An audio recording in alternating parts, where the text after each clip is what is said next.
Discord, and we'd really appreciate it if you did. It's going to help improve the Patreon. There was some interesting responses, in it, so it was a good read. So thank you. Wonderful. Moving on into Team Dustball. Team Dustball. Team Dustball is coming back hard. I'm excited for Team Dustball. Team Dustball will be exactly what Inspires for. So it was Mr. Fuzzy Pants asked how I'm liking it in my new area. I'm in a great part of Berlin. I'm pretty much like so there's like a area neighborhood. I don't know what they call the regions in the city of Berlin called Mitte, which is like the middle of the city. Yes. I'm in like the middle of Mitte, which is perfect. Oh, dude. Really close to places I need to go to. Really close to a lot of the famous like tourist stuff, which has its perks and its bad things, but it also means it's really centrally located. It's also great for running because I can get to a lot of parts of the city really easily. Awesome. So I'm actually in a great location. So that is awesome. I don't want to get too specific because I don't want to start you. Yeah, I want to do that. But cities are great for young folks and young people, and being able to basically do whatever you want, whenever you want. Trying to cross the border, you couldn't ask for a better place from the sounds of it. Walked right into that Imperial ambush, same as us, and that thief over there. There's multiplayer factions where, with each one having certain weapons, etc., that you can only unlock through that faction. I don't know about exclusive stuff through factions. I think maybe it's going to be cosmetic stuff, not so much weapons. I think you'll just be able to get extra little things like cosmetics on your characters through whatever challenges. Oh, that's what it was supposed to be.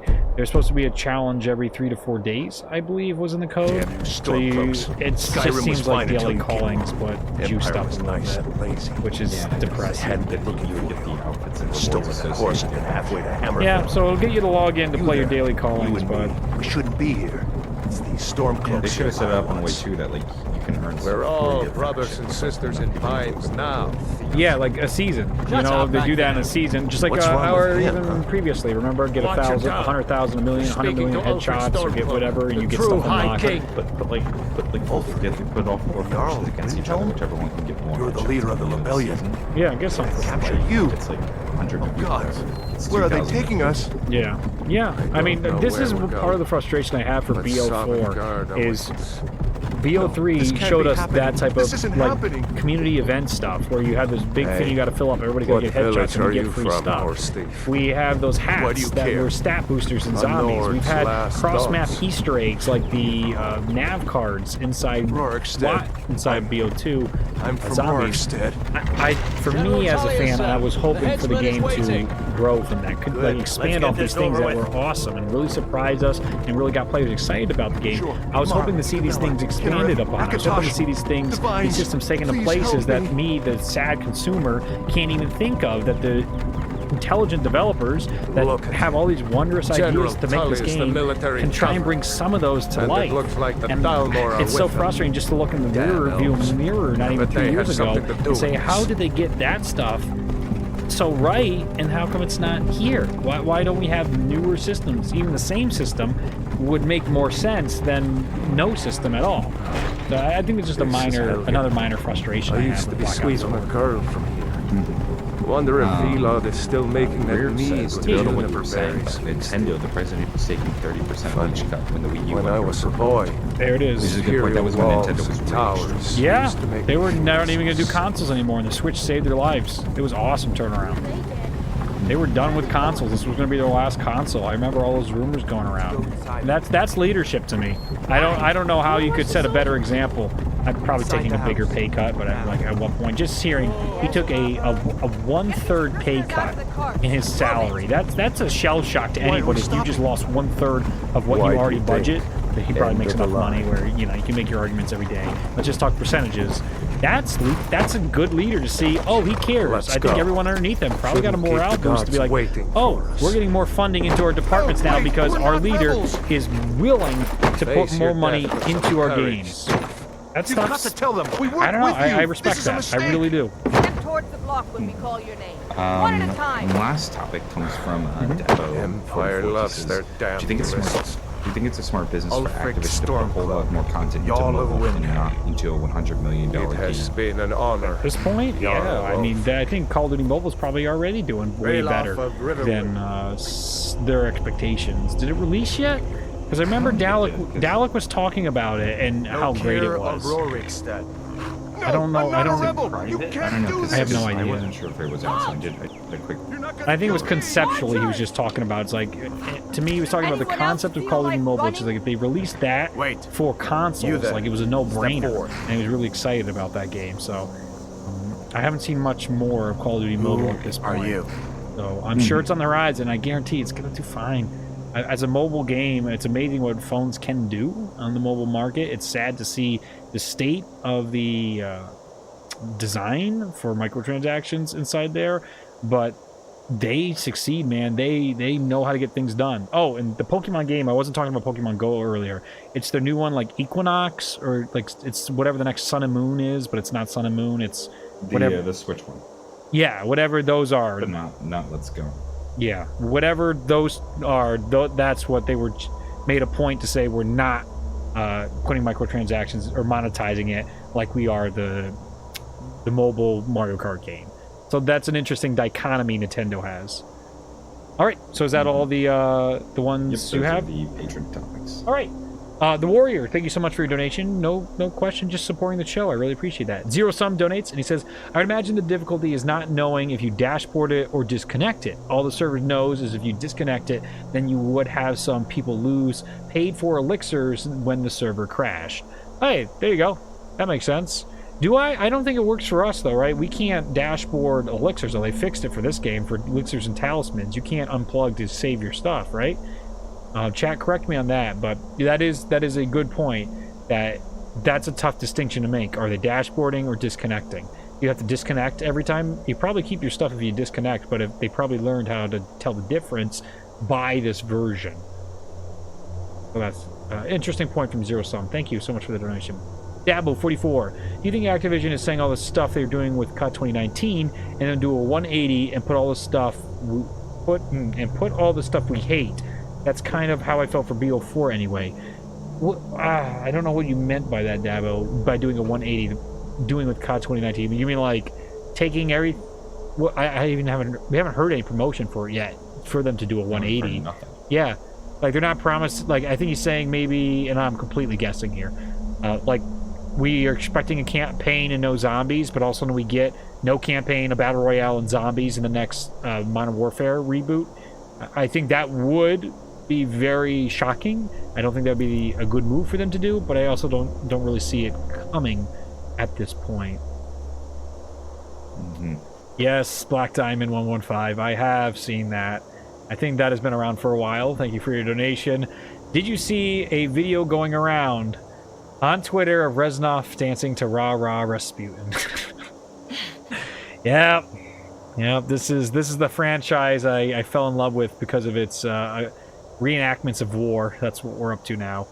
Black Ops Pass people get 2 times tiers until May 28th. Another donation coming into Alien UFO.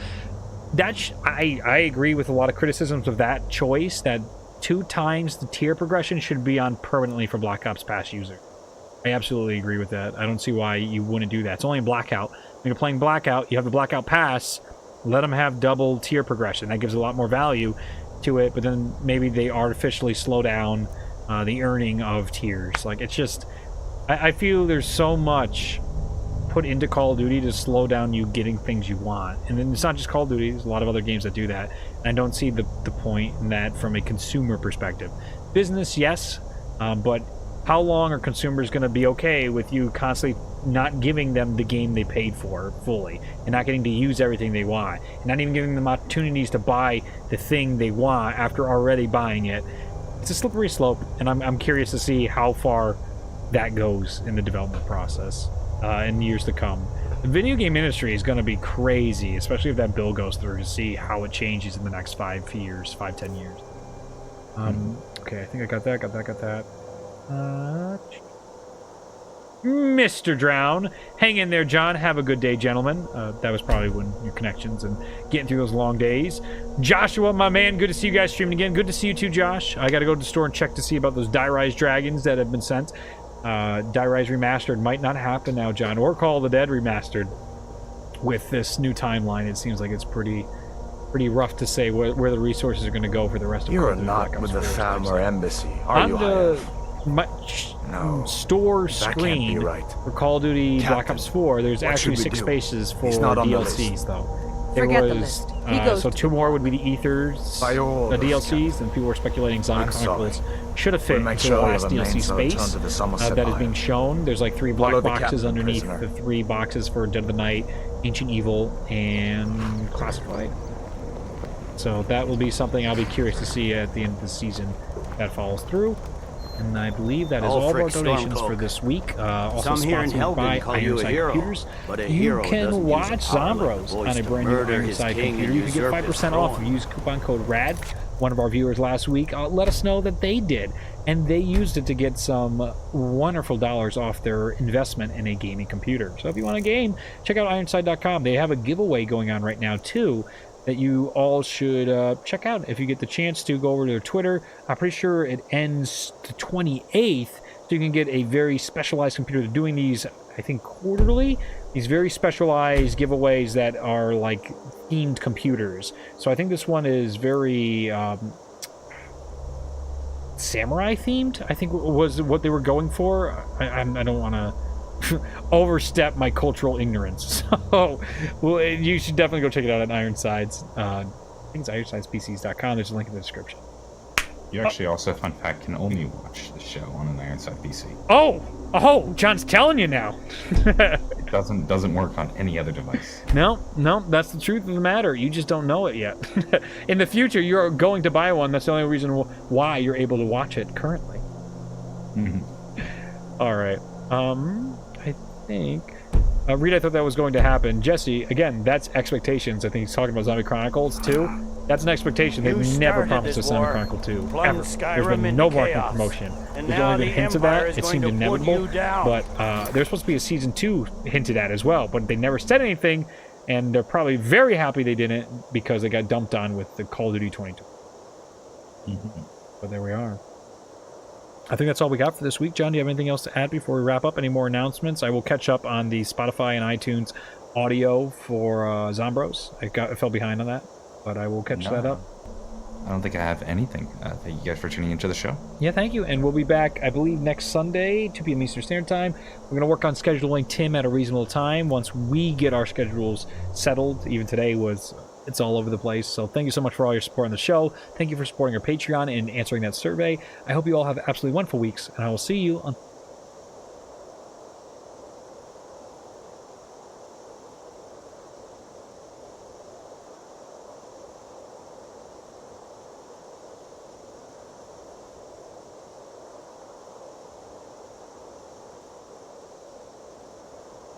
Hey guys, Drifter here. Today I'm going to be unboxing and showing off a new product that a lot of you probably haven't heard of, because until recently I hadn't either.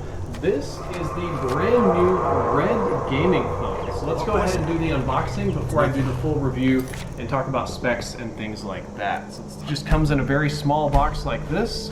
Pause and quick cut to the future. This video is sponsored by Nubia, that manufactures the Red Magic phone. It's not sponsored in that they paid me, but it's sponsored in that they sent me the gaming phone for free to get some publicity. So that's my disclosure. I got a free phone. Alright, FTC, let's go back to the review. We open it. Wow, that is a huge phone. Holy crap. Whoa. Like, that is an actual monster of a phone. I did not expect it to be that big. That is a big boy. This is not a little phone. It slides out. It's already got a screen protector on it. That's really good. Oh, here's a neat thing that I'll talk about later. On the side of the phone, these are touch-sensitive paddles, so that when you're gaming, you can hit these paddles like a controller. So that's kind of neat. Now, I don't know if mine is charged or not, so I'll put the phone. Man, that is a behemoth. Like, they sent me a spec sheet with this one. I was like, there's a lot of specs for a little phone. Okay, that makes sense. Did you hear that? That makes sense. Let's see what we have in the rest of the box. We have, seems like 3 things that pop out. I'm gonna bet that this is the charging cable. That is correct. Did I forget something in here? Nope. Perfect. I'm gonna bet that this is the charger itself. Whoa, that is a big boy. And yeah, I got the EU version of the phone. Don't worry about that. It works the same as the North American one. The EU version was just done earlier, so I got that one earlier so I can test this out more. And finally, we have our instructions and our little reset button key thing and a bunch of stickers. Oh, we have life. It's coming to life. This is an Android phone, by the way, of course. Android's the way to go. Sorry, iPhone fans. Also, you can't have off-brand iOS, really, so... I just noticed that when we booted it up, my wife pointed out since she's filming, it's got this nice rotating LED thing going on the back, which I did not expect to see. We're about to do a screen comparison once I sign into my phone. So I played the sign-in process and just go straight into the phone for the unboxing part. And you've got this little intro into the fact that it's a gaming phone and you can start the gaming acceleration. But I wanted to point out the screen size. We're going to start with a regular Samsung S8. That kind of dwarfs the S8. Let's be honest right there. And then this is an S8 Plus. It's bigger than the S8 Plus. This is nice. Now, some people don't like big phones. Usually, I know. Usually people that have little hands. But as a bigger guy who likes to watch media on the phone, who also has big hands, I love that. You're doing great. Oh, what? Look at this. So this is going to be, I'm going to bet controller pairing. Yep, because Red sells its own controller accessories, which we don't have right now. We've got add a game, which we would do in the App Store. You can block calls on and off for your gaming so it doesn't interrupt. We've got Aura Band.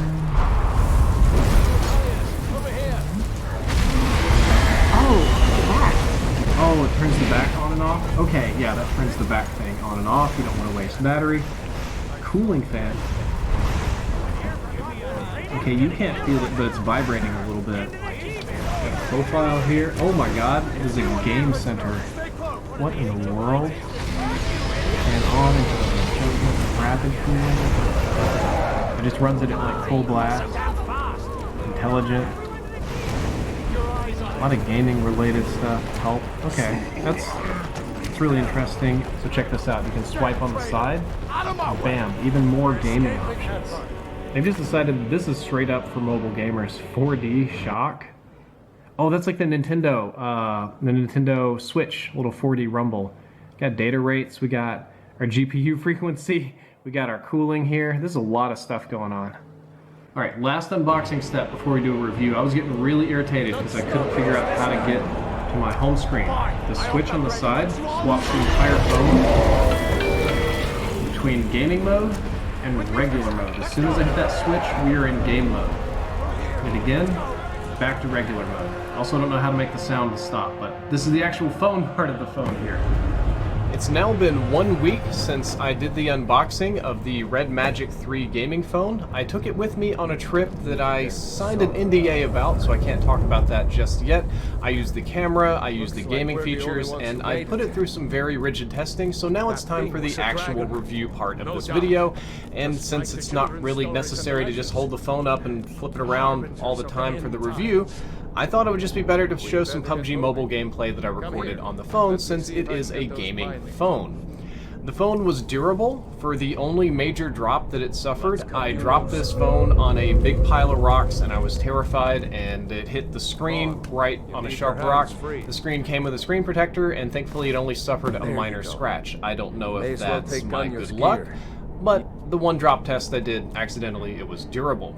Now, the thing I really want to talk about, the thing that is honestly make or break on this phone for me, is that it has built-in capacitive shoulder triggers that I can map anywhere on the screen. And I talked about that a little bit in the unboxing.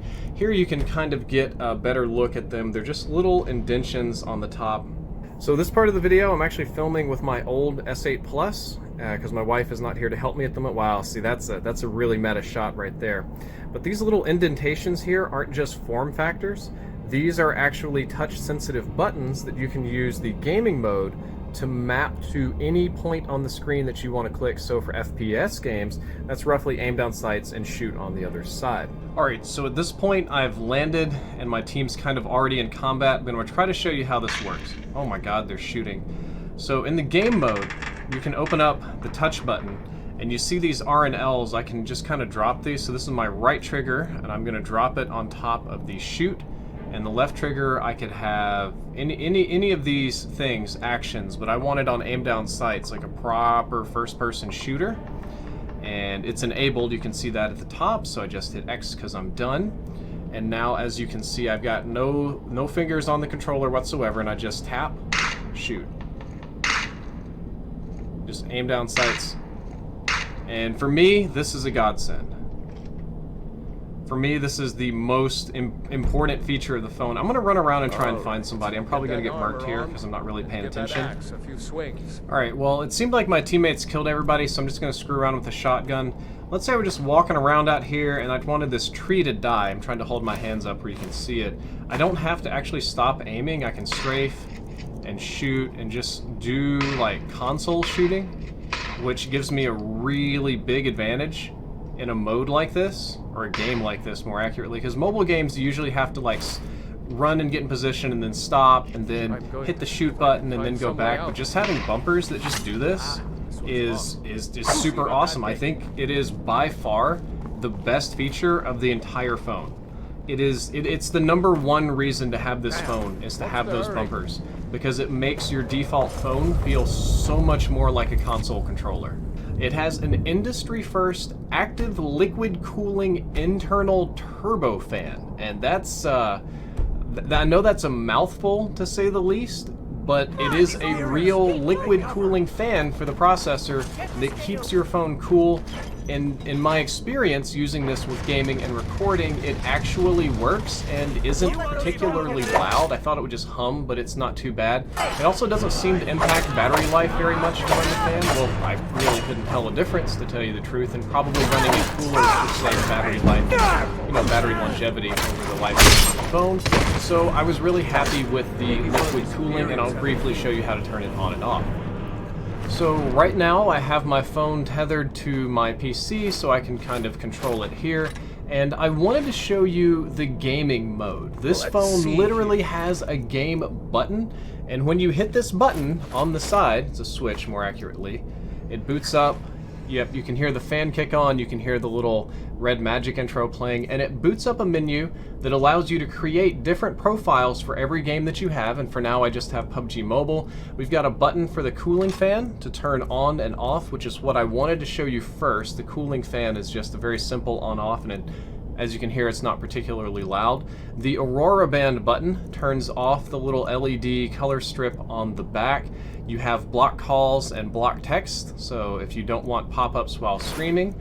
And we have some other configuration options. You can turn the fan on and off.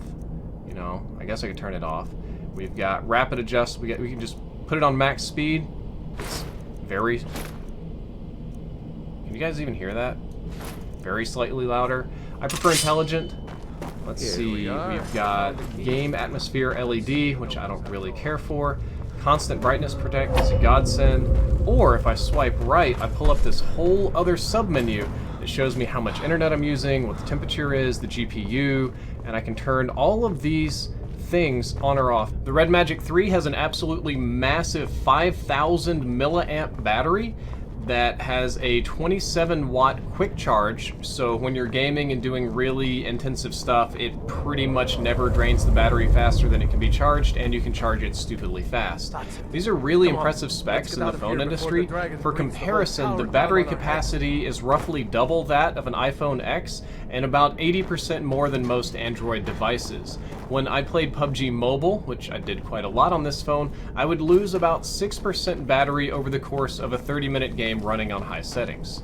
The phone has a Qualcomm Snapdragon 855 plus Adreno 640 processor, and to be perfectly honest, I've got that text on the screen, but I don't really understand what it means. I am ignorant of phone specs in some capacities, and mobile processors is one of them. I do not know how that compares to other processors, but I do know it runs at 2.85 gigahertz, which is most certainly not bad. the phone is quite big overall. I'm actually going to go ahead and cut back to full screen so I can show you holding it up in my hand.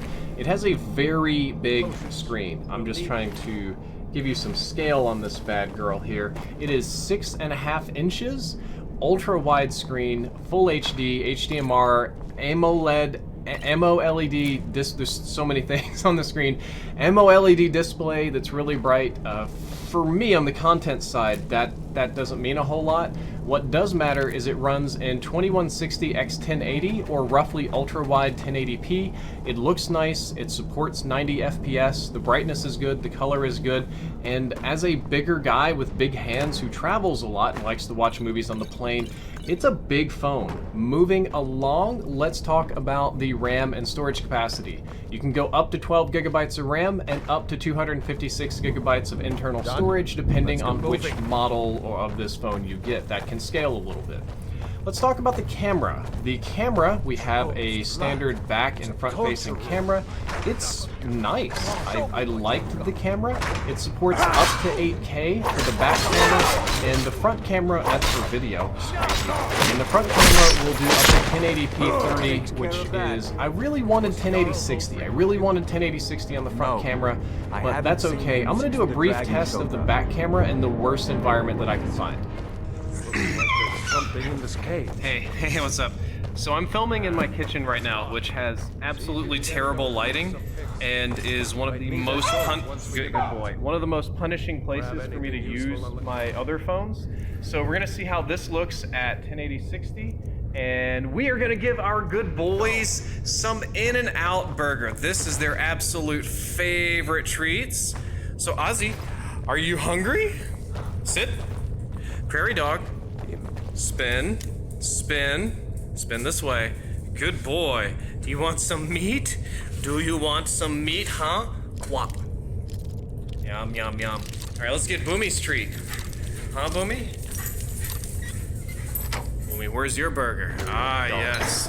Boomy, do you want hamburguesa? Hey, buddy.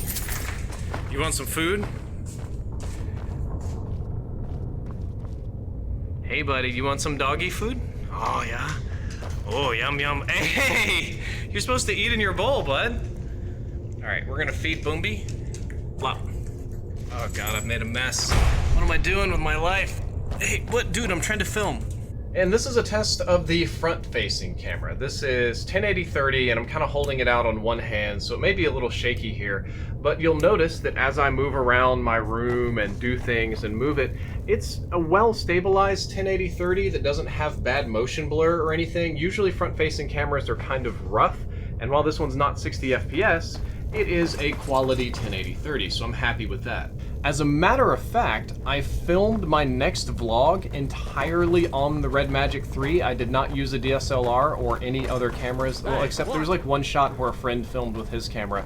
But pretty much the entire vlog is filmed on this camera, and it looks very nice. Unfortunately, that entire trip and what I filmed is under NDA for a little bit longer, but you will see it in a couple of days, and I'll put something on screen so that you know exactly which video it is. I'll probably link it down below later on.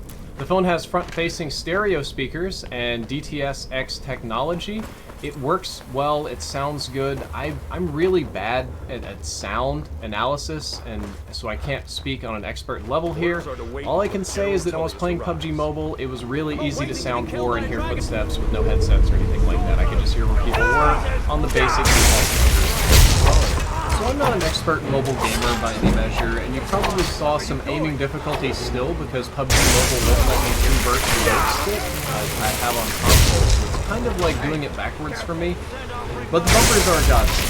The bumpers are by far the best thing about the phone, and I think it's the #1 reason to get the Red Magic 3. They are super, super nice, but they do segue into the flaws section. I've talked about all the good stuff, so let's talk about some of the not so good things about this phone.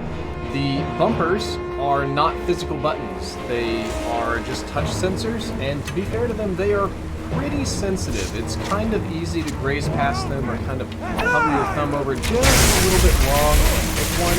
I may actually prefer physical buttons, but I guess at least these can't break, and maybe it is something that I need to get used to.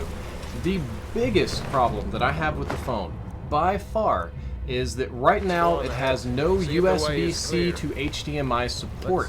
For 99% of people, this means nothing, but for gamers and streamers, this means that you cannot just plug in a nice handy-dandy little USB-C to HDMI dongle like this and output the phone screen to either your TV for more comfortable gaming or to your capture cards. So what I had to do to record the PUBG Mobile for this game is actually buy a really complicated screen mirroring program and tether data through my USB, and it was a whole big mess. So that's a big problem because I really want to stream COD Mobile on this game, and if you're a mobile game streamer, this is not ideal. You want that USB-C to HDMI support, but I did talk to Red Magic about it, and in an upcoming update, which isn't too far out, that feature will be added. So this complaint will be irrelevant in a month or two, and if you click the little see more, whatever, and this was posted like a month or two ago, this phone almost certainly has HDMI support now.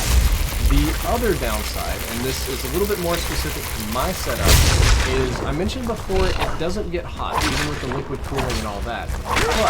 But if I do the USB power and data tethering, plus running a screen capture program, plus running a game on high settings, plus running the bumper overlay thingy, it does get hot. When I'm running like 4 or 5 programs at a time and outputting data and just going as ham as I possibly can, the phone will get hot.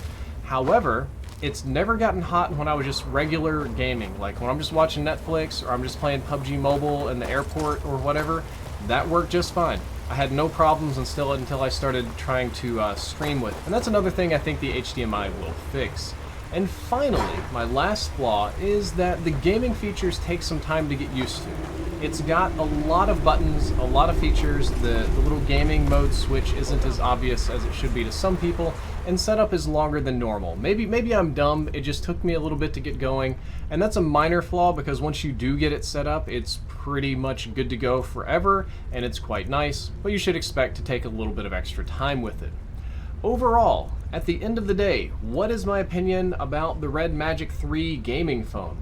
It's actually very positive. I have had a very good experience with this phone. I'm currently on a Samsung S8 right now, but I'm probably and change over and make this my primary phone because I like the camera, I like the screen size, I like the battery, I love the bumpers for gaming. Call of Duty Mobile and Apex Mobile's right around the corner, so I need a phone for gaming, and I am probably going to be using this one for a long time to come, so I would recommend it overall. It'll cost about $500 cash, or I don't know what it'll cost if you lease it from somewhere, but if you want to do mobile games, like COD Mobile, this is probably going to be the way to go. So, hope you enjoyed this video, hope you learned something useful, and if you did, don't forget to like, favorite, and subscribe, and check out the link below. You should probably pull your little ties out of your hoodie. That looks like the way out. You're Do it, mate. like crooked. Oh my god, it's amazing. The ties, one's longer than the other. Perfect. It's fine. Okay, everything's fine now. How's my Wait. It's fine. It's good. Yeah, It's good it's hair. good. It's good hair. Good to know. Feels weird.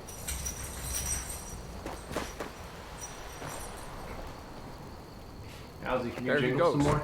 Looks like he's gone for good this time. It looks No irritating. way to know It's if been anyone recorded else all made day. it out alive. Okay. But this place That is dog's swarming jiggling with collar is imperial. going to drive me insane. Hey, buddy. You You can't just help chill. it. Hey guys, Drifter here. Today I want to talk to you about why I stopped playing Call of Duty, and I also want to tell you why I think the current pricing system is anti-consumer. In short, I stopped playing Call of Duty because it felt dirty to me. It felt ethically and morally wrong to participate in a gaming market that is so egregiously monetized. And the microtransaction system and the pricing model that Black Ops 4 has in place is entirely out of hand, and I would think that most people would find it objectively anti-consumer. We're going to be talking about that a lot today, but one fun thing I wanted to do first was to explain the system. And I know the vast majority of you watching this are Call of Duty players, but imagine that you had a friend that did not play Call of Duty, a friend that lived in a bubble in a world that just didn't know Call of Duty existed, and you wanted to share this fantastic game with him. and he asked, well, you know, I've been playing all these other games. What's the monetization system like? Like, are there boxes, or is there a battle pass? And you'll say, oh, well, Call of Duty is a game you have to buy for $60, and you can pre-order it at certain stores and get certain pre-order bonuses at certain places that are exclusive to that store, but then they'll sell your pre-order bonuses on the microtransaction system later. Some years, if you pre-order, because there's a new game every year, you'll get a pre-order bonus map that'll be exclusive to you but unplayable because it's not in matchmaking for a couple of months, and then it'll go free for everybody, so your pre-order bonuses are mostly just for funsies. Then when you get the game, there's a $50 season pass on top of that that gives you a couple of new DLC maps every quarter roughly, and a new zombie experience every quarter. Then after you've signed on for the season pass, there are direct in-game purchases, kind of like, you know, Overwatch or League of Legends or whatever, where you can just buy the skins, buy the camos, buy the emotes you want in the game directly, easy peasy. After that, there's a lower tier of challenges where, you know, you pay a little bit less, but you have to grind out some tiers to unlock it. Then after that, there's a battle pass system, a lot like Fortnite's battle pass, which I'm assuming that all of you are familiar with, and you can grind the game for so many 100 hours to complete all of the items in the battle pass, or you can just spend $100 to buy the battle pass. And then once you've hit the max tier, you get random supply drops or crates, but not always, because they took that out for a bit and then fans got mad, and so they put the crates back in. And I should probably mention that there's also loot boxes in the game that you can buy to get items randomly. Some of the items would be the same ones that you would get in your battle pass, and some of the ones would be special and unique to those, but there's no guaranteed item, there's no currency buildup or anything like that. You just have to buy a bunch of them, and eventually you'll get the items you want. Simple, right? Not confusing whatsoever, and there's nothing wrong with that. No, that's insane. And I mean, to me, that's mind-blowing. Like, if I literally had to explain to a new person how Call of Duty monetization works, it would probably be that, but maybe minus some of the sarcasm. And maybe this survives in its own little bubble, like Call of Duty's own little ecosystem, which it's had for a long time, because for a long time, Call of Duty gamers only played Call of Duty and didn't go play other games. Maybe it survives, maybe it does okay, maybe people don't care. But gamers these days care, and they have more choices than ever. They can pick any game to play, and if you want to look at this from like an economic standpoint, macro or microeconomics, there's simply other market offerings, other games. For example, Apex, Fortnite, CSGO, Siege, League of Legends, Overwatch, they're all kind of in a Battlefield in a similar position as Call of Duty in that the demographics that they try to appeal to. But when you look at the monetization system, let's look at Apex, because that's what I've been playing and posting the most. Apex, completely free, no pre-order bonus, no exclusivity, whatever. There's loot boxes that you can pay out your ass for if you want to, but it doesn't, they're cosmetic and they're not really that important, or you can do in-game purchases. You've got Fortnite, which has direct in-game purchases and a battle pass. You can get the battle pass really cheap. You get a ton of free skins with the battle pass just by playing and doing challenges, which are fun, instead of grinding like Call of Duty, which is boring.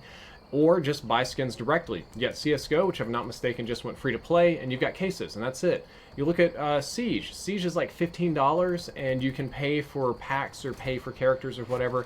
League of Legends, completely free to play, and the only thing you pay for is you can like insta-unlock new champions, or you can grind for them, or buy skins. Or Overwatch, I think it's like $20 now, and everything after that is loot boxes. Everything else is cheaper by almost an order of magnitude cheaper than Call of Duty. You could play these games and have a reasonably good experience on $20, $40, $50. You could get the base game of all of them and load yourself up with some nice cosmetics.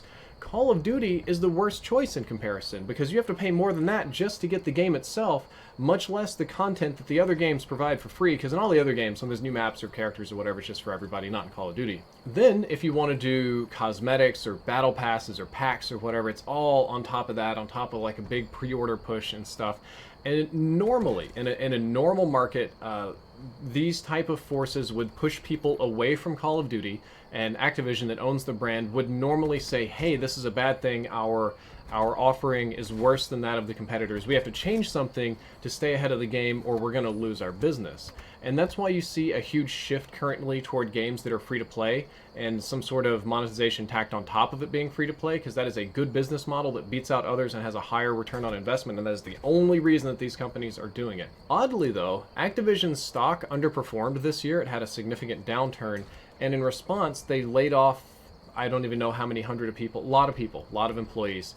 And On Call of Duty, at least, I'm a little This bit video more is brought to you by ignorant about the other games, Skillshare. The 'cause first 500 people to sign up with the link in the description will get a 2-month free trial. Hey Wisecrack, Jared again. South Park creators Matt Stone and Trey Parker sure do make us laugh. But they make something else too. A metric crap ton of money. It's a tale as old as time. Create a stop-motion animated Christmas card, nab a Comedy Central series, a movie, an Oscar nomination, yada yada yada, enjoy a collective net worth of $800 million. Yet, despite being an ad-supported business, like some other people we know, South Park has never been afraid to bite the hand that feeds it. So let's take a look at how Stone and Parker lampoon the financial world across 4 of our favorite South Park adventures. Cash rules everything around us in this Wisecrack edition on economics in South Park. In Gnomes, the sleepy town of South Park readies itself for a classic David and Goliath battle. A real showdown between massive corporate coffee chain Harbucks and the homegrown mom-and-pop coffee shop Tweak Brothers. You see, I own a coffee shop, and now a great big multi-million-dollar company is going to move in and try to take all my business, which means I may have to shut down and sell my son Tweak into slavery. South Park challenges our natural bias toward the little guy by demonstrating, hey, sometimes the little guy is actually a total asshole. And in South Park, this particular asshole isn't above keeping his own son hopped up on caffeine or exploiting children for the media if it helps his business stay afloat. It's time to stop large corporations. Prop 10 is about children. Vote yes on Prop 10, or else you hate children. The very notion that a small business might be driven by impure capitalist motives is a message we're not used to hearing. And the townspeople of South Park aren't ready for it either, which is why the Tweak and Harbucks rivalry is neatly stereotyped as just another innocent family business versus a big fat smelly corporate guy from New York. In fact, throughout the episode, most arguments in favor of big business are immaturely shouted down, not with reason or facts, but, well, with immature shouting. Oh, pardon me, Mr. Assface. Anyway, let's hear your side of the argument. So, who's the real bully here? Gnomes demonstrates how bald-face appeals to emotion can be used to disguise the cold, hard mechanisms of profit. I've got one for you. How about doing a report on how large corporations take over little family-owned businesses? Although he may be a staple of the community who charms people with his folksy marketing, Mr. Tweak proves himself to be an even more cutthroat capitalist than his rival. Kids are great to get people on our side. You don't just throw a child in a political commercial to sell your beliefs. And it isn't long before the preteen protagonists of South Park become convenient pawns in his agenda, as they're forced to pass his anti-corporate words off as their own. And as the voluminous corporate automaton bulldozes its way through Bantam America, perhaps there is no stopping the corporate machine. Without knowing much about Mr. Tweak's true business practices, or even about the superior quality of the Harbucks coffee, it doesn't have that bland, raw sewage taste that Tweak's coffee has. The people of South Park demonstrate a programmatic response that boils down to simply small business good, big corporation bad. It's people like you who are ruining Main Street USA! That's right! And does it matter if the big corporation is actually an ethical business and if the children in question are foul-mouthed hellraisers? This guy sucks ass! No, it doesn't. And that's thanks to a principle called the backfire effect, which says the presentation of any new and contrary information will be dismissed outright if it threatens your basic belief Mic structure. off. Try arguing with people on Facebook about politics. We're confident you'll change their minds. The Gnomes episode of South Park lampoons this idea of hardwired biases by demonstrating small businesses, just like small children, can be just as scummy as their larger counterparts. They're just not as prolific about it. Because, after all, as the Underpants Gnomes of the episode adorably demonstrate, both small and large businesses are geared towards making a profit, even if there might be some ambiguity about the path toward that objective. Hey, what's phase 2? Phase 1, we collect underpants. Yeah, but what about phase 2? Well, phase 3 is profit, get it?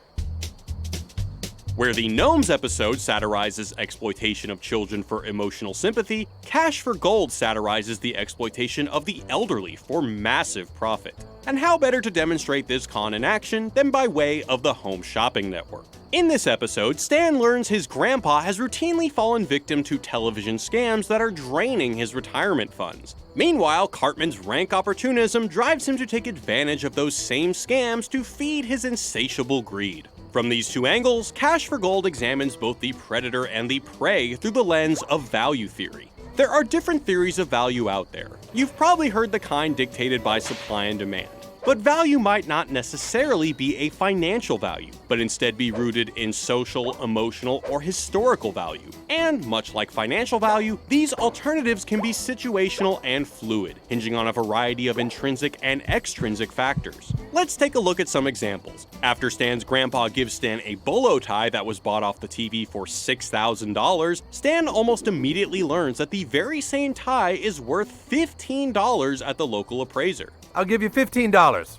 What? Then, after pursuing third and fourth opinions, Stan watches the bolo tie diminish in financial value right before his very eyes, until it's worth no more than a 7-layer burrito at Taco Bell. My grandpa paid $6,000 for something barely worth anything. How does something like this happen? To answer Stan's question, this episode introduces us to multiple forms of value, beginning with the market value displayed on the Home Shopping Network. As Dean, the Home Shopping Network host, uses his authority to convince his elderly viewers they're getting amazing deals, those same viewers reliably line Dean's pockets, even though what he's selling is, in the frame of material or resale value, pretty much a piece of crap. Look at these stunning earrings. These are genuine faux sapphire earrings. 14 karat gold, 86 karat faux sapphire. This disconnect is the very mechanism that drives any great scam. High perceived value married to low actual value. Where a purely labor-oriented view of economics might consider the work that went into producing an item, South Park here exhibits a more nuanced idea, one that proposes value is determined not by quality or by effort of production, but by the nature of supply and demand. And boy, does Dean know how to drive and exploit that demand. At that price, you practically stole them from us. Ouch! And later, when Stan urges Dean to commit suicide, Yeah, hi. You should kill yourself? Dean is able to conceptualize his life's work only in the monetary figure it might draw in a lawsuit, $2.7 million. For Dean, there's literally no useful value beyond the financial frame of value, just how much cash he can squeeze from people's wallets. However, we clearly see the impact of emotional value when Stan's grandpa tells the story of his dog. Billy, did I ever tell you I used to have a border collie named Patches? Yes, Grandpa. I loved that dog. She always made me so happy. When she died, I didn't let myself get too sad because I thought I'd always have the memory of her slobbering happy face. I can't remember what she looked like, Billy. Through this monologue, we learn Grandpa's reckless purchases have little to do with the perceived market value of the items in question. No, Grandpa is trying to add emotional and historical value to himself by creating memories and sentimental connections that will last long past his death. Elsewhere in the story, we learn these fluid and disparate notions of value call into question the true value of nearly everything. We see the perceived cultural value of an Academy Award evaporate, as it's simply melted down to be resold in new forms. Stan's gift to his grandfather, a framed photo of Grandpa with his beloved dog, arguably has astronomical emotional value, but low market value. Thank you, Billy. That means a lot. And Grandpa's $6,000 gift to Stan is ultimately written off as being F***ing gay as f***. Dude, it's f***ing gay as f***.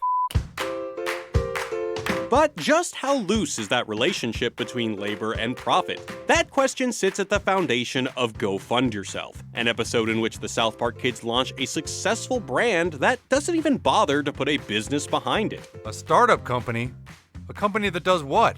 No, we don't want to do anything. In fact, the official slogan of their company is Washington Redskins, go f*** yourself. Their business, which ultimately calls itself the Washington Redskins, draws its success from the bastardization of modern Kickstarter culture, accepting monetary donations in exchange for no effort at all. Another $2. No way.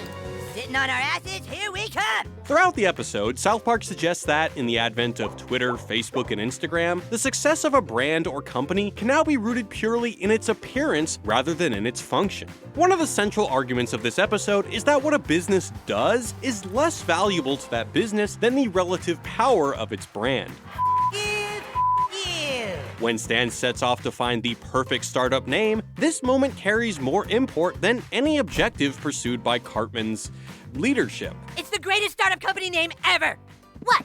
Tell us. Washington Redskins. I'm pretty sure that's taken, Cartman. The episode's thesis mirrors an argument made by philosopher Jean Baudrillard, who argued in 1981's Simulacra and Simulation that all previous definitions of value had been woefully inadequate. Baudrillard's work presented that value isn't determined by how much work has gone into making something, or by the nature of its materials, or by its overall usefulness. No, value is determined purely as the appearance of value. In other words, according to Baudrillard, an item or brand is only valued as it exists as an image in relation to other things that are also images. Value, then, is determined only in the relationship that exists between things or among a set of things. Through this frame, it's more important for a business to have a great brand than it is to make great stuff. It's more important to be trendy for investors than it is to make fat stacks of cash. Uber being worth billions of dollars while still losing billions of dollars? Yeah, Baudrillard more or less predicted that decades ago.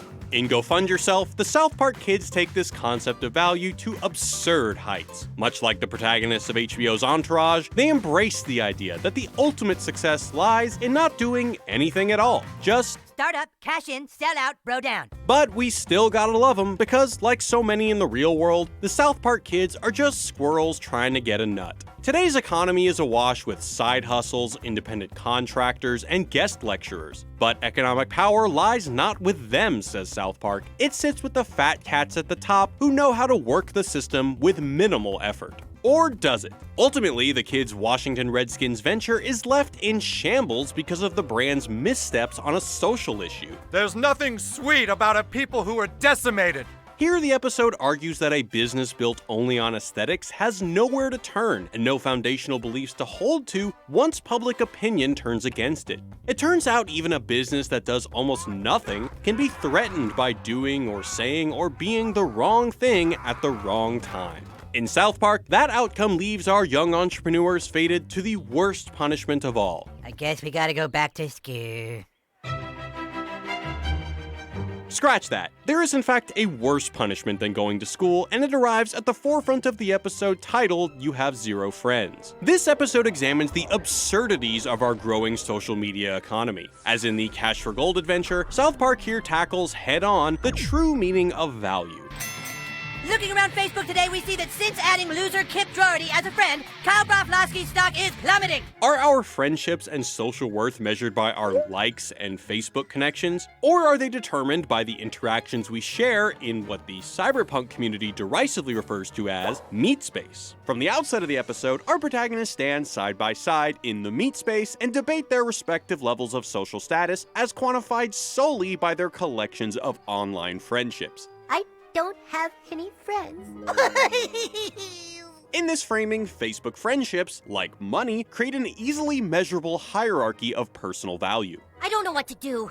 I just can't seem to get my friend numbers to go up. The truth is, as long as you have that Kip Doherty loser as a Facebook friend, people view your friendship as a liability. You gotta dump him. Cartman, unsurprisingly, sees relationships not as intrinsically joyful, but as status symbols by which to elevate some people over others. If this calls to mind Baudrillard again, well, it should, because in his work The Consumer Society, Baudrillard warned that instead of enhancing life, a transactional approach to relationships leads to an individual lack, since everything possessed is relativized in relation to others. Cartman's troubling view of relationships begins to infect even Kyle. When Kyle's digital farm is depleted due to economic hardship, he turns to his longtime meat space friend Stan. But even after Stan has offered Kyle his real-world support, all Kyle can think about is how much his own social media cachet must be suffering. I'm just so confused. I really need a friend right now. Okay, dude, I'm here for you.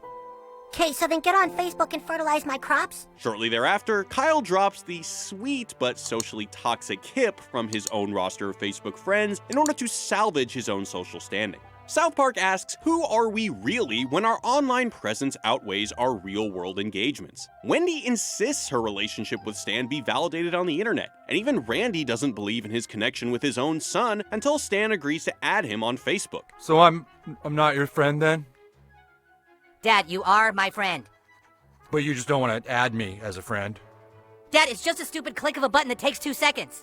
Right, but you don't have the 2 seconds or... In our reality and in South Park, this disjunction between our digital and real-world lives threatens to place a greater premium on our digital behavior, and it makes our physical life seem less significant and less like an experience. I'm your profile, and as you can see, I'm much more powerful than you. Perhaps that's why Kyle pushes back against friendships with real people like Stan and Kip, when doing so means preserving his digital status. And while everyone else is trying to pump up their digital lives at the expense of their meat space lives, poor Kip is desperately trying to force his digital friendship into the meat space world by taking his laptop to the movies. But the argument in favor of cultivation of an online brand is as simple as it is daunting. Although it may not be as authentic as the quote-unquote real you, your profile, your cyber influence casts a much wider net than you do alone. So whatever will you do with all of that incredible power? Hey, here's an idea from your very close friends at Wisecrack.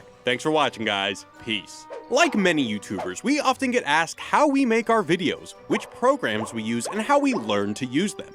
Many of us are self-taught here at Wisecrack, and these days you can learn just about anything online. If you've ever wanted to start a project or learn a new skill but weren't sure where to begin, Skillshare can help get you started. Skillshare is an online learning community with over 16,000 professional and easy-to-understand classes in design, photography, business, and more. Whether you're already a creator or you're looking to become one, you'll find like-minded people with steps and advice on how to take your ideas to the next level. You can take classes on everything, from bookbinding to introductory HTML to how to shoot a movie on a drone. And if you've got a skill you'd like to share with the community, you can teach a class as well. A premium membership starts at just $10 a month to get you unlimited access to the full range of courses. But the first 500 people to click the link in the description will receive a free 2-month trial to Skillshare and all its resources. So head over to skl.sh/wisecrack to begin your 2-month free trial and get learning. You can download their mobile app and take classes no matter where you are. We can't wait to see what you create, and don't forget to subscribe and ring that bell so you never miss what we create. Thanks for watching, guys. Catch y'all next time. Peace.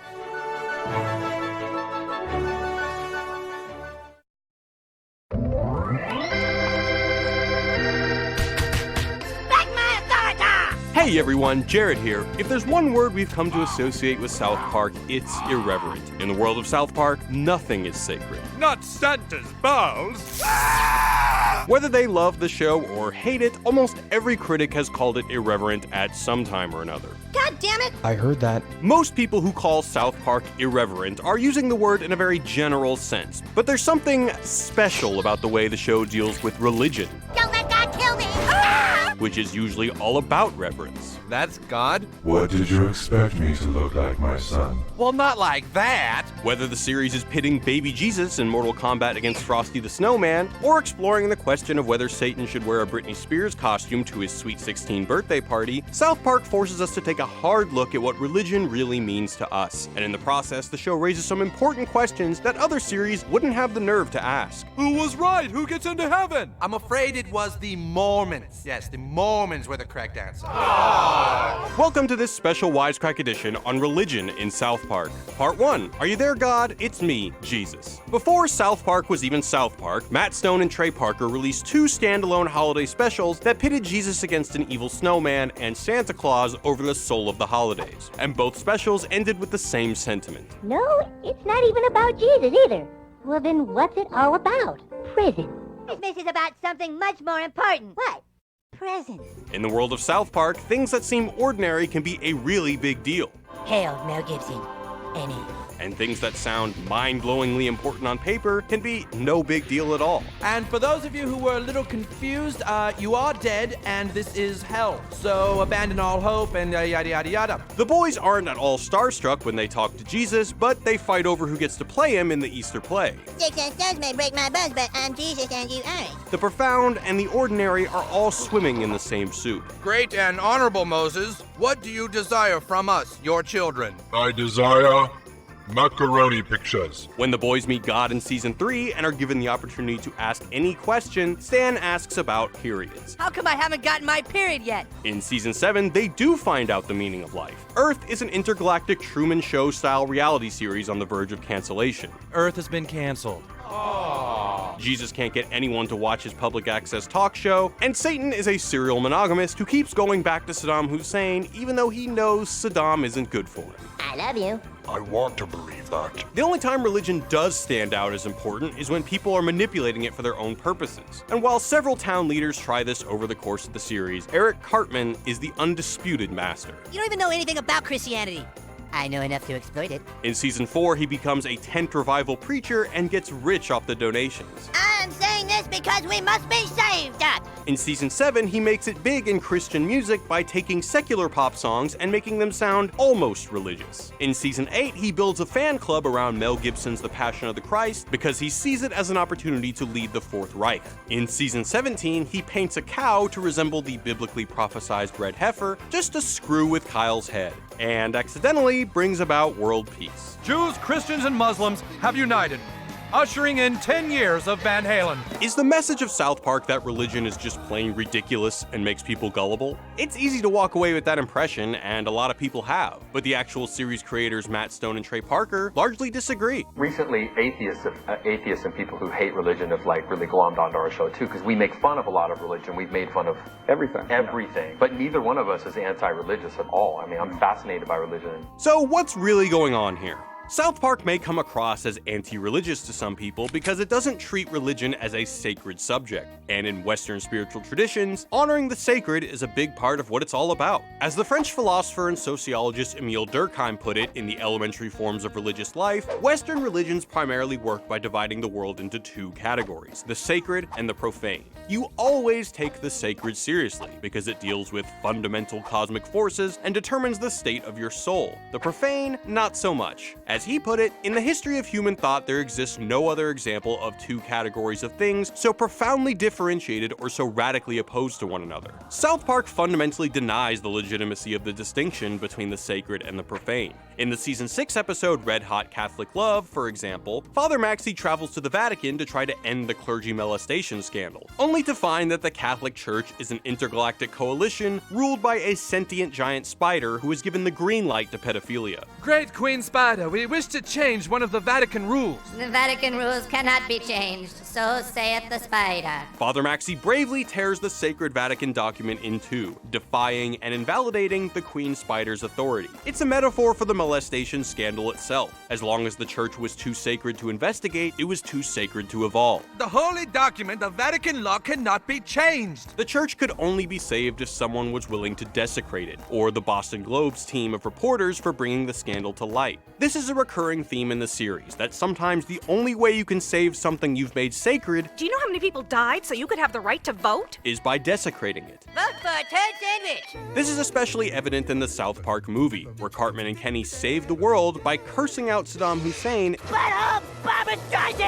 and making a deal with the devil, respectively. And in the season 7 episode Cancelled, the cosmic TV industry agrees not to destroy Earth for reasons that Gene Roddenberry probably wouldn't have found very inspiring. I'm sure you'll see that if you give our world time, it will become even more outrageous and violent. There's even World War III to look forward to. South Park also suggests that our concept of the sacred is a little screwy to begin with. Jesus literally walks the earth, but most of the time nobody really pays much attention to him. It's not even clear that they recognize him. Look, it's that guy from the public access show. His public access talk show, Jesus and Pals, routinely gets clobbered in the ratings by Jimbo and Ned's series Huntin' and Killin'. But let him fight, something he usually has no interest in doing, and suddenly he's their lord. He fights Frosty and Santa in the pre-series Christmas specials, Satan in season 1, Iraqi soldiers in season 6, right-wing activist Bill Donahue and a xenomorph in season 11, and a Susian villain in season 16. It's a tall order for the Prince of Peace, but it's the only way he can keep his followers' respect. South Park's Jesus seems to be well acquainted with what the American theologian Walter Wink called the myth of redemptive violence. According to the myth, our sense of the sacred, going all the way back to ancient Babylonian mythology, comes from the desire to see good fight evil and win. Very well. Let the final battle between good and evil be fought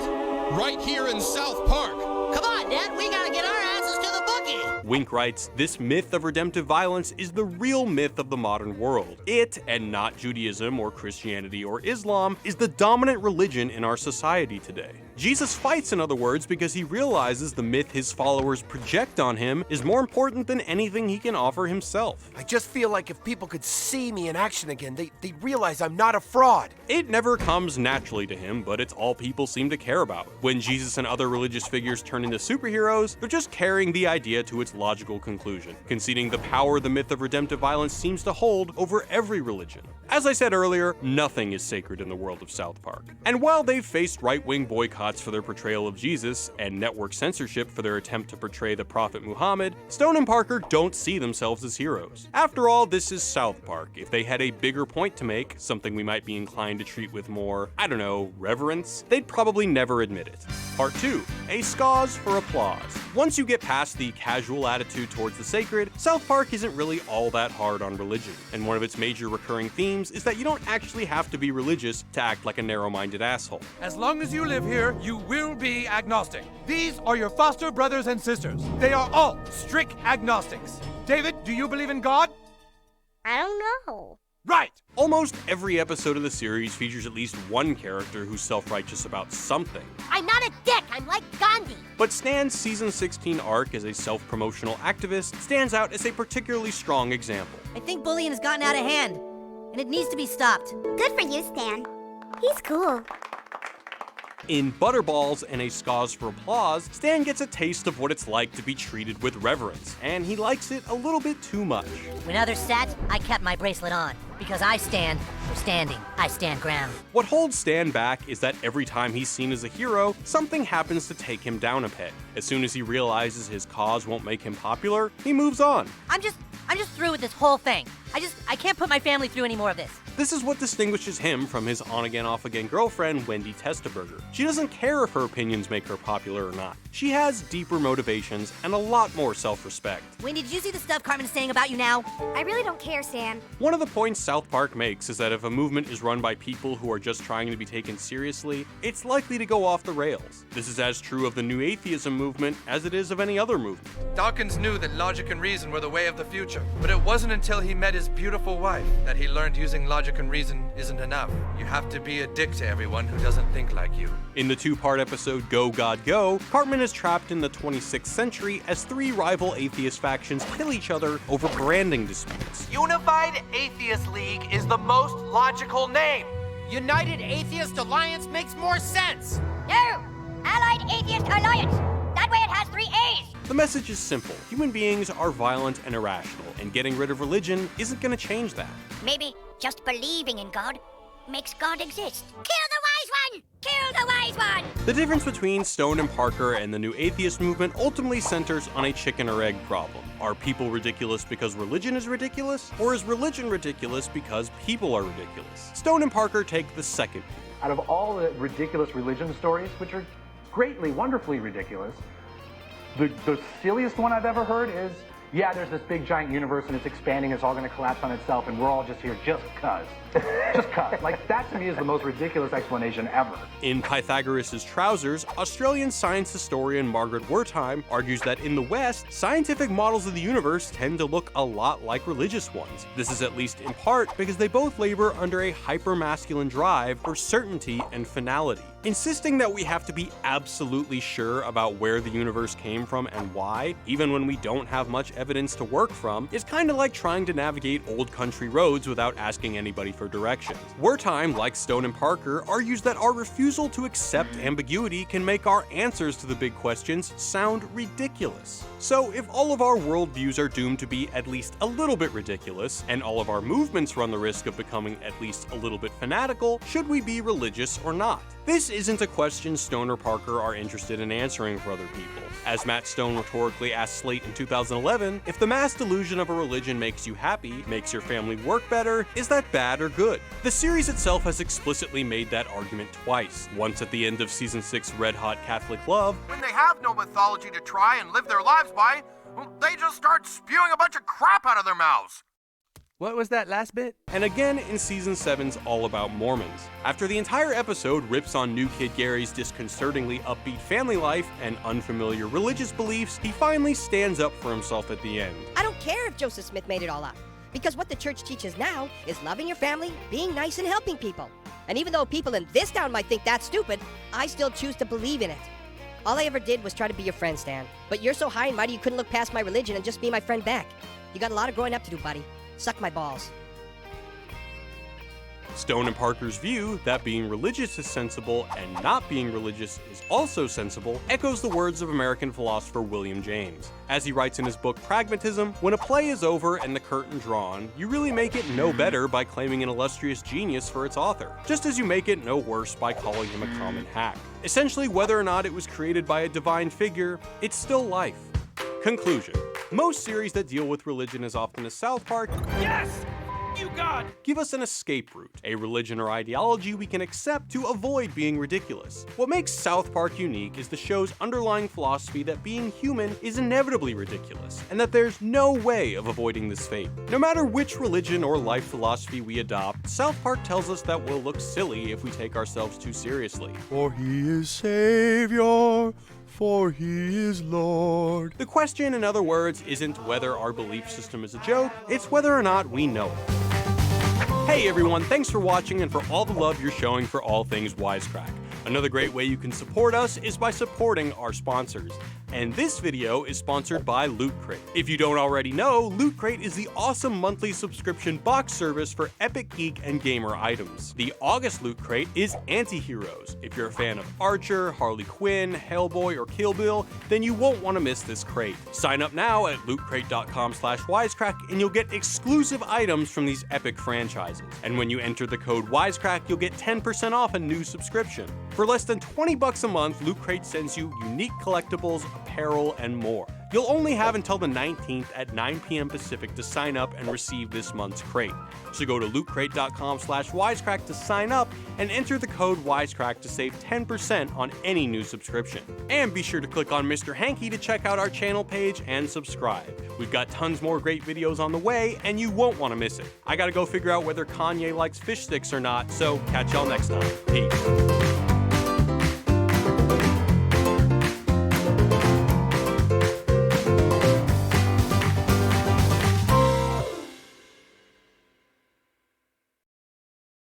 This video is brought to you by Squarespace, helping you make beautiful websites quickly and easily.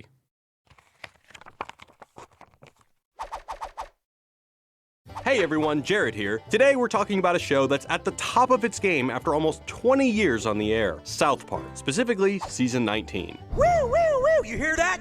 That's the sound of 2015 pulling you over, people. Suck it!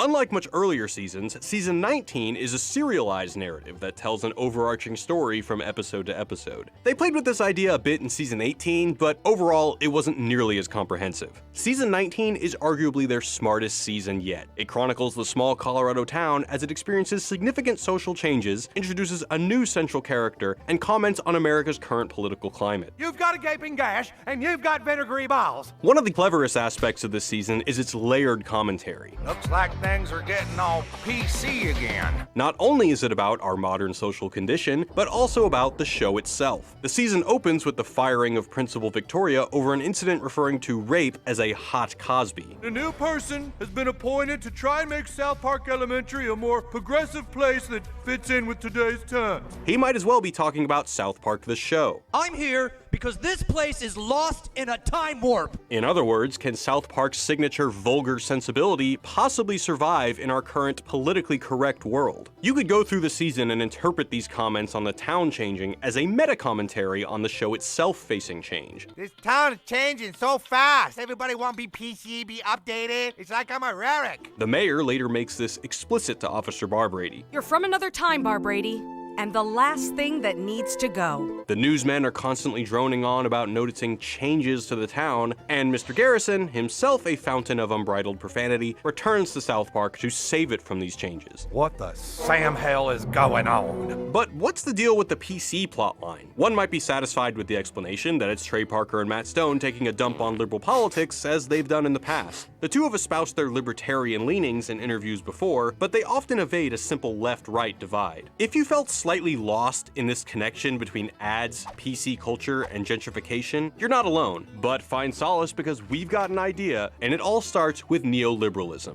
We would like to give you $26 million. Welcome to this Wisecrack edition on the philosophy of South Park, Season 19. Part 1, PC culture, gentrification, and ads. In a nutshell, neoliberalism is an economic ideology that stresses personal freedoms and market solutions to address society's problems. Want to fix healthcare, the post office, or Chipotle? Let the market take care of it. Or as philosopher Henry Giroux puts it, the tenets of neoliberalism